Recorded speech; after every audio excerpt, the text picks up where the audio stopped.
I'm against the clock a bit today, so yeah, the two videos you're seeing on this day, all I did was put a hoodie on to make things look different. What's up, people watching my videos on the internet now? I just want to quickly thank you all for your support on yesterday's BTS video, which unfortunately was taken down due to copyright.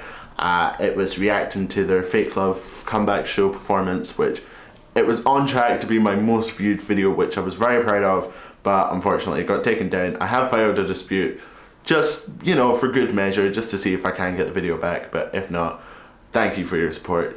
You guys were absolutely loving the reaction, and it's a shame that this has happened, but we're gonna move on. We're gonna keep things positive. I'm still a very small YouTuber, and money has never played into my workings on YouTube, so it's really just a case of I've lost a couple of thousand views, so I can't get upset over something that's not tangible like that. But like I've been promising all week, I have said that I'm going to do a Love Yourself tier review. Now, you might have noticed on the channel I've just posted a Shawn Mendes review, which I've just talked about the album generally, but I mean, it's BTS. I'm going to do a track by track review. From day one, I've been told to be honest and to be so respectful with the community, and I think the best thing to do with something like this comes out is to do a full, in-depth review of the piece of work, because if there's one thing I've learned about K-pop is you guys love getting into the details, so why would I not do a track by track? So for all those that don't know about the album, if you think of it like Love Yourself tier very much deals with the other side of love. So if you think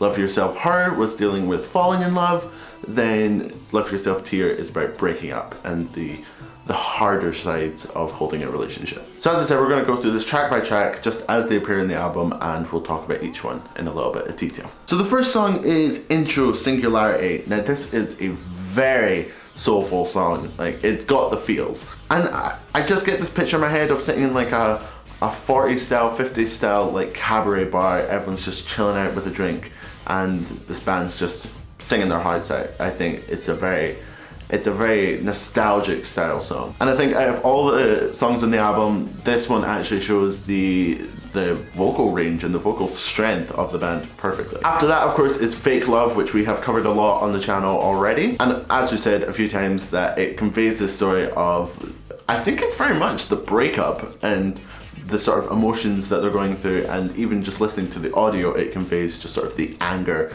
of what happened, why is this happening. Like it's a very story-filled song. Track number 3 is The Truth Untold, and Steve Aoki is back with the boys to provide the only collab on the album. This is probably my least favorite song on the album, which hurts to say, but I think if this was a Steve Aoki song featuring BTS, then something in my psyche would be like, this is a very good Steve Aoki song.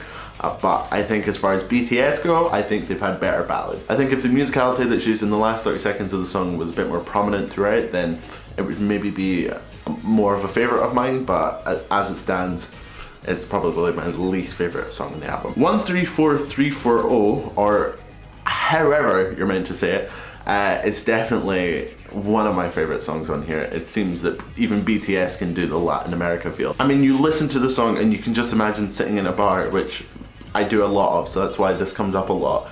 But you can imagine sitting in a bar in like Havana, Cuba, and just sitting chilling with a tequila, like listening to the music. It's a really good song, which stands out on the album, and I just loved it the minute I heard it. Paradise.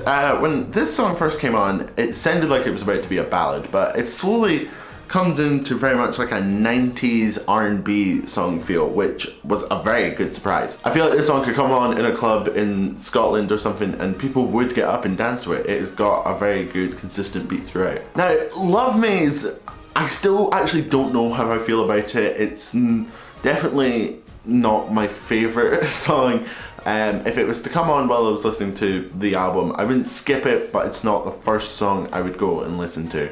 I just don't think there's anything particularly stand out about it that really draws me to this song. Now, Magic Shop, this song is just right up my street. It's just got this really good build up through the bridges to just an amazing drop to the chorus, and it is just such a good song, and it holds the place as one of my favorite songs on this album. It is so good. Now, Airplane 2 is one of 2 songs that you guys really wanted me to react to from their comeback show, which I don't know if I'm gonna do just based on what's happened now with Fake Love reaction. But I have to say the Airplane Part 2, it's an interesting song. I think the sheer mix of instruments on here is what's really unique about the song. Like, I didn't think I would ever hear steel drums in a K-pop song. That's just how I heard it. It feels like a Caribbean rap song, which it's one of those type of genres that you're just not expecting to hear. I think overall it's just going to be a bit more of a grower for me, this song, but I definitely don't hate it. And Pan Man. Now, I don't know what an Pan Man is, but I'll still wait for it. I think in comparison to the rest of the album, this is maybe lyrically my favorite song on here. I think it's just very light-hearted, it's very playful, but keeping very current with what's kind of out there in the music world just now. And on an otherwise darker album, I think this is a very welcome addition. So what? Now this is your party song. This is probably the song that I'd be most excited to see them live perform out of this whole album. It's at this point you start feeling very hopeful about the love they've lost in Fake Love. You've gone through this whole arc and you feel like maybe there's hope. Outro Tear. Now, just how I said that Singularity showed their vocals off the best on the whole album, I think this song shows their rap skills off the best. It's very much a rap song, but at the center of it is this sort of love for her. So just to summarize, you hear a lot of albums that tackle the theme of love, but I think what BTS have achieved over the 2 Love Yourself albums is just brilliant, and I think it's something that not a lot of albums, even from the past sort of decade, have ever been able to achieve. I think a lot of singers have taken this theme of love as a very basic, just sort of groundwork theme, but BTS have managed to delve into it in a lot of different areas and really explored the emotion behind what a relationship can be. As far as Her versus Tear, I think I probably prefer Tear. I think my top 2 tracks off the album are Singularity, which is a surprise for me. I think 134340 and Magic Show.